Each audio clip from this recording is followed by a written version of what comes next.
Hi. Martha? Yeah. Where are you? I'm not sure. I'm upstate, I think. Find out where you are and I will come get you. I can't wait that long.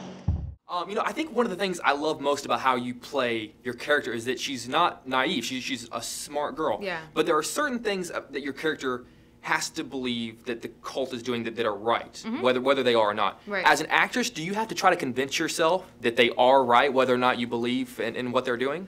I don't know. I don't know if, like, as a person, I have to be convinced that they're right or not. But you have to understand what is appealing to certain values and how that can make sense in someone's life and where they come from. Did you try to purposely break away? Because I thought that, when I saw the cult, that it was going to be kind of the stereotypical image of what I feel we all see. Was that a purposeful thing to try to stray away from that? Yeah, it was. We didn't even. The cult word is never used in the film. Right. We've only used it talking about the film. And Sean always wanted it to, because if you have all these red flags at the beginning of the film, then no one's going to go on the journey with Martha, and they're just going to think that, like, come on, why are you there? That's crazy. And so we definitely tried to stay away from the stereotype. What's going on? She's here now. She seems okay. What'd she say? She had some boyfriend. They were living in the Catskills. Is this Martha? Martha, you look like a Marcy May. We've got a really nice place here. It's as much yours as it is mine. And, I think one of the things that everyone is talking about is how much of this movie is open to interpretation. Yeah. Whether it's the ending or the middle parts. Absolutely. Did different people on set believe different things? Did you believe something different than maybe the director believed or the writer? I definitely had to come from a different approach just because it's my character. So, like, everything that happened to me, has to be real in order for me to do the work. But we never actually talked about it. Like, Sean and I don't even know exactly what he intended. We don't even talk about it because it really is supposed to be an interpretation of an experience. And hopefully questions that come up are the same questions that Martha's also having within the film. Have you had people come up to you and say, "Oh, I believe this is what happened"? And do you disagree? Absolutely. And what happens when you disagree with them? How do you handle that? No, I never disagree with them because I don't even have my own ideas because I just have the character, and so it's different than the whole package together. And I never think about what happens after the film when it ends. Right. Where are we? Connecticut? Oh, how far are we? From what? Yesterday. You mean from where I picked you up? About 3 hours. Why? Do you ever have that feeling where you can't tell if something's a memory or if it's something you dreamed?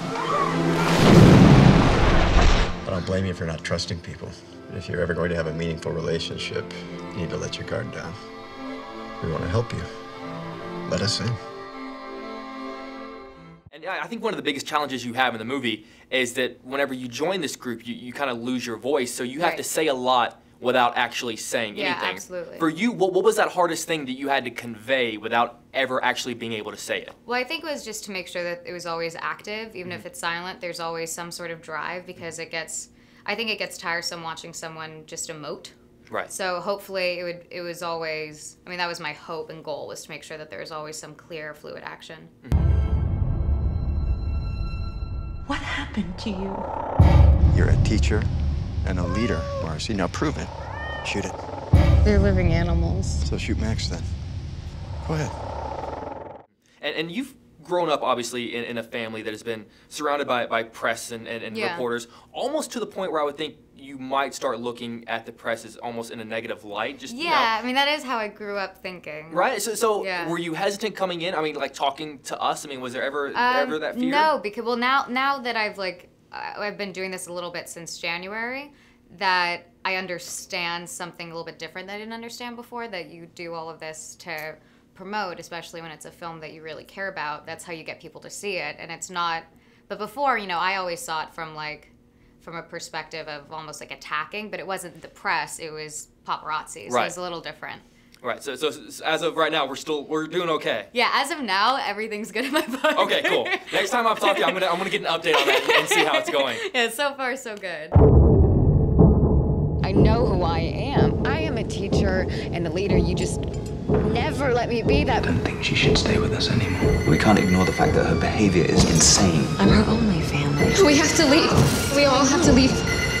What happened? I don't know. But you know, there's so many great things about the movie that aren't said, like we were saying, and I feel like a story there that you kind of get the hints of. Like, obviously, there's a lot of story with your family that it's not spelled out. Did you sit down and kind of map out and say, okay, this is what happened? We're not going to say it, but this is what actually happened. Absolutely. I needed to do that, and also for Sarah and I, Sarah Paulson, who plays Lucy, for us to be on the same page of where we come from, what our relationship is, for all those subtle moments and reaction moments with each other had some rooted history. We had to be on the exact same page of how we grew up, what was it like, and so we definitely, and we had 6-day weeks, so we had one day off, and so we had like a couple hours during that one day where we talked about it. Right, so if you and I sat down and watched the movie together, you could look and say, okay, in this moment, what we're actually talking about is this and this. Absolutely. That's the most fascinating thing I've ever